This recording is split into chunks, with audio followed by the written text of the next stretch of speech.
বন্ধুরা, আশা করি সকলেই ভালো আছেন। স্পোর্টস রিভিউ হাব চ্যানেলে আপনাদের সবাইকে স্বাগত। 2024 সালের প্যারিস অলিম্পিকের অন্যতম সেরা অ্যাথলিট হলেন ইউনাইটেড স্টেটস অফ আমেরিকার গ্যাব্রিয়েল থমাস। প্যারিস অলিম্পিকে মেয়েদের 200 মিটার দৌড়ে সোনা জয় করেছিলেন তিনি। তার পাশাপাশি মেয়েদের 4x100 মিটার রিলেতে এবং 4x400 মিটার রিলেতে সোনাজয়ী দলের সদস্য তিনি। অর্থাৎ ব্যক্তিগত এবং দলগত মিলে তিনি 3টি সোনা পেয়েছেন এবারের প্যারিস অলিম্পিকে। এর আগের অলিম্পিক অর্থাৎ 2020 সালের টোকিও অলিম্পিকে তিনি মেয়েদের 200 মিটার দৌড় প্রতিযোগিতায় ব্রোঞ্জ পেয়েছিলেন এবং 4x100 মিটার রিলেতে রূপজয়ী দলের সদস্য ছিলেন তিনি। অর্থাৎ মোট দুটি অলিম্পিক মিলে তার পদক সংখ্যা এখন 5, যার মধ্যে 3টি সোনা, 1টি রূপো এবং 1টি ব্রোঞ্জ আছে। এ তো গেল অলিম্পিকে তার দৌড়ের সাফল্যের কথা। কিন্তু দৌড়ের পাশাপাশি পড়াশোনাতেও তিনি সমান দক্ষ।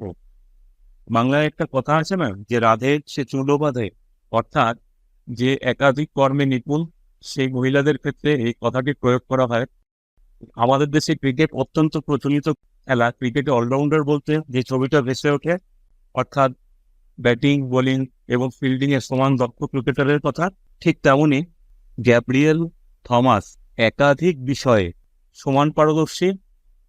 তিনি অ্যাথলেটিক্সে 100 মিটার দৌড়, 200 মিটার দৌড়, এমনকি 400 মিটার দৌড়েও সমান পারদর্শী এবং তার সাথে তিনি পড়াশোনাতেও অত্যন্ত সফল। গ্যাব্রিয়েল থমাস গ্র্যাজুয়েশন করেছেন হার্ভার্ড ইউনিভার্সিটি থেকে। হার্ভার্ড ইউনিভার্সিটি একটি অত্যন্ত ঐতিহ্যমণ্ডিত প্রতিষ্ঠান। তিনি মাস্টার ডিগ্রি করেন এপিডেমিওলজিতে University of Texas Health Science Center at হাউস্টনের থেকে। এপিডেমিওলজি এমন একটি বিষয় যা চিকিৎসাভিত্তিক গবেষণার বিকাশ বা উন্নতিতে সাহায্য করে। olympics.com অর্থাৎ অলিম্পিকের অফিসিয়াল সাইট থেকে জানতে পারলাম গ্যাব্রিয়েল থমাস পড়াশোনায় এবং দৌড়ে দুটি ক্ষেত্রে সমান পারদর্শী হওয়া সত্ত্বেও ক্লাসরুম এবং ট্র্যাক দুটি ক্ষেত্রেই তাকে ইম্পোস্টার সিনড্রোমের সাথে লড়াই করতে হয়েছে। ইম্পোস্টার সিনড্রোমে কোনো ব্যক্তির নিজের যোগ্যতা, দক্ষতা এবং ক্ষমতা সম্পর্কে নিজের কাছে একটা সন্দিগ্ধ অনুভূতি তৈরি করেন। সেটা হয়তো সাধারণ মানুষের ক্ষেত্রে খুব একটা আনকমন ব্যাপার নয়, কিন্তু তার মতো সর্বক্ষেত্রে সফল একজন অ্যাথলিট নিজেই যখন জানিয়েছিলেন এই ব্যাপারটি, তখন সেটি অবাক করার মতো।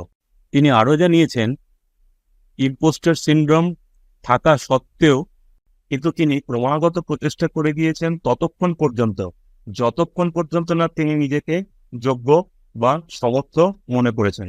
তার পড়াশোনা বা চিকিৎসা বিষয়ের সহযোগী বিষয়ের উপর জ্ঞান হয়তো তাকে এই সকল ক্ষেত্রে আত্মোন্নতি করতে সাহায্য করেছে। আমাদের চারপাশে আমরা সাধারণভাবে দেখি যে ব্যক্তি খেলায় খুব পারদর্শী, সে সাধারণভাবে পড়াশোনাতে ততটা পারদর্শী নয়, আবার যে পড়াশোনাতে পারদর্শী সে খেলাধুলাতে ততটা পারদর্শী নয়। কিন্তু গ্যাব্রিয়েল থমাস এক্ষেত্রে একটি অসাধারণ ব্যতিক্রম। একাধিক বিষয়ের উপর তার অসামান্য পারদর্শিতার জন্য তিনি নিঃসন্দেহে একজন অলরাউন্ডার। অলিম্পিক্সে অ্যাথলেটিক্সের মতো কঠিন ইভেন্টে সফল হওয়ার জন্য বিপুল পরিমাণ পরিশ্রম করতে হয় এবং প্রচুর নিয়ম ইত্যাদি মেনে চলতে হয়। কিন্তু তার মধ্যেও তিনি সময় বের করে সপ্তাহে 10 ঘন্টা তিনি অস্টিনের একটি হেলথ ক্লিনিকে কাজ করেন। বলছিলাম না, অলরাউন্ডার একেই বলে সত্যিকারের অলরাউন্ডার। আশা করি আজকের ভিডিওটি আপনাদের ভালো লেগেছে। ভিডিওটি শেষ অবধি দেখার জন্য আপনাদের সবাইকে আন্তরিক ধন্যবাদ।